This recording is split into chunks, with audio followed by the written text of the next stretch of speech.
হরে কৃষ্ণা, বৈদিক শ্লোক উইথ সই চ্যানেলে আপনাদের স্বাগতম। আচ্ছা, পাঠ করছি দ্বিতীয় অধ্যায়ের 22 নং শ্লোক। শুরু করছি।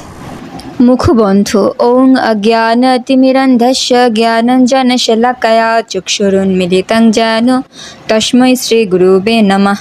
শ্রীচৈতন্যমনঃভীষ্টং স্থাপিतं যেন ভূতলে স্বয়ং রূপः কदा মह्यं দদাতি স্বপদান্তিকम्। বন্দেহং শ্রীগুরুः শ্রীযুতপদকমलं শ্রীগুরুन् বৈষ্ণবাंश्च শ্রীরূপং সগ্রজাतं সহগণ রঘুনাথান্বিतं तं সজীবं সদ্বৈतं সাবধূतं পরিজন সহিतं কৃষ্ণ চৈতন্য দেবং শ্রীরাধাকৃষ্ণ পাদন সহগণ ললিতা শ্রীবিশাখান্বিতাংশ্চ।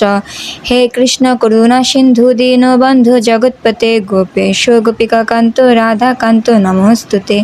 তপ্ত কাঞ্চন গৌরাঙ্গী রাধে বৃন্দাবনেশ্বরী বৃষভানুসুতে দেবী প্রণমামি হরিপ্রিয়ে। বঞ্চাকল্পতরুভ্যশ্চ কৃপা সিন্ধুভ্য এব চ পতিতানাং পাবনেভ্যো বৈষ্ণবেভ্যো নমো নমঃ। জয় শ্রীকৃষ্ণ চৈতন্য প্রভু নিত্যানন্দ শ্রী অদ্বৈত গদাধর শ্রীবাসাদি গৌর ভক্তবৃন্দ। হরে কৃষ্ণ কৃষ্ণ কৃষ্ণ হরে হরে, হরে রাম রাম রাম হরে হরে। দ্বিতীয় অধ্যায় সাংখ্যযোগ, শ্লোক নং 22। বশংসি জীর্ণানি যথা বিহায় নবানি গৃহ্ণাতি নরঃ পরাণি তথা শরীরাণি বিহায় জীর্ণান্যনানি সংযাতি নবানি দেহি।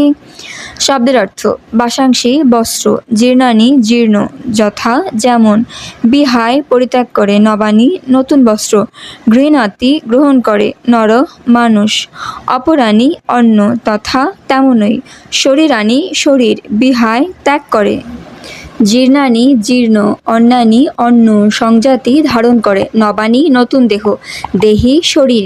অনুবাদ: মানুষ যেমন জীর্ণ বস্ত্র পরিত্যাগ করে নতুন বস্ত্র পরিধান করে, দেহিও তেমনি জীর্ণ শরীর ত্যাগ করে নতুন দেহ ধারণ করে। তাৎপর্য: পারমাণবিক জীবাত্মা যে এক দেহ ছেড়ে আরেক দেহ ধারণ করে তা সর্বজন স্বীকৃত তথ্য।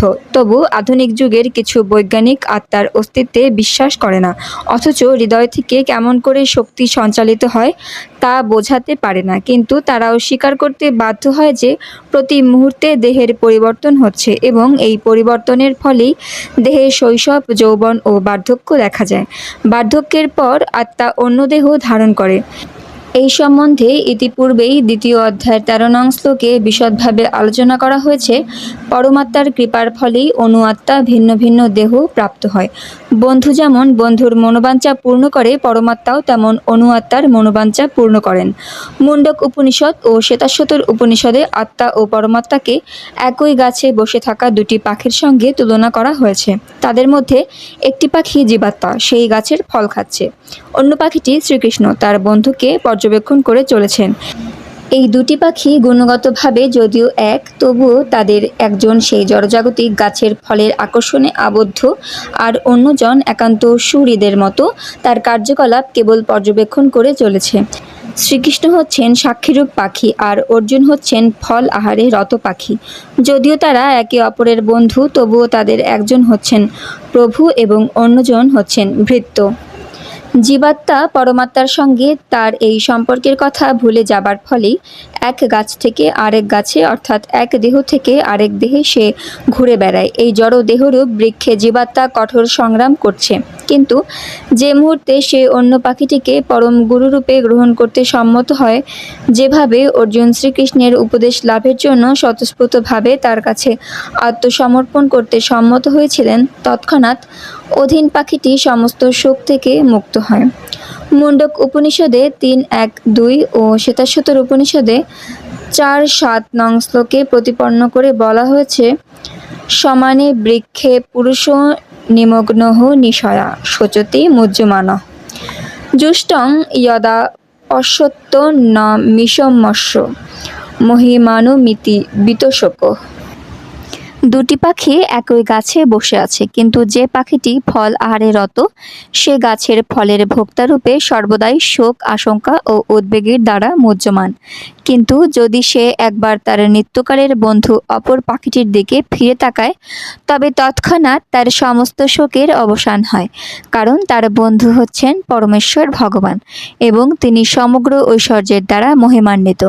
অর্জুন তার নিত্যকালের বন্ধু ভগবান শ্রীকৃষ্ণের দিকে ফিরে তাকিয়েছেন এবং তার কাছ থেকে ভগবদ্গীতার তত্ত্ব জানতে পেরেছেন। এভাবেই ভগবান শ্রীকৃষ্ণের কাছ থেকে শ্রবণ করার ফলে তিনি ভগবানের পরম মহিমা উপলব্ধি করতে পারেন এবং সমস্ত শোক থেকে মুক্ত হন। ভগবান এখানে অর্জুনকে উপদেশ দিয়েছেন তার বৃদ্ধ পিতামহ, শিক্ষক আদি আত্মীয় পরিজনদের জন্য শোক না করতে। পক্ষান্তরে সেই ধর্মযুদ্ধে প্রাণ ত্যাগ করার ফলে তাদের দেহগত কর্মফলজনিত সমস্ত পাপ থেকে তারা মুক্ত হবেন বলে আনন্দিত হওয়া উচিত। যজ্ঞবেদীতে অথবা ধর্মযুদ্ধে আত্মোৎসর্গ করলে তৎক্ষণাৎ সমস্ত পাপ থেকে মুক্ত হওয়া যায় এবং তার ফলে উচ্চতর জীবন লাভ হয়। সুতরাং অর্জুনের শোক করবার কোনোই কারণ ছিল না। হরে কৃষ্ণ। পাঠ করলাম দ্বিতীয় অধ্যায় সাংখ্যযোগ, শ্লোক নং 22। পরবর্তী শ্লোক নিয়ে আবার উপস্থিত হব। আজ এ পর্যন্তই। হরে কৃষ্ণ।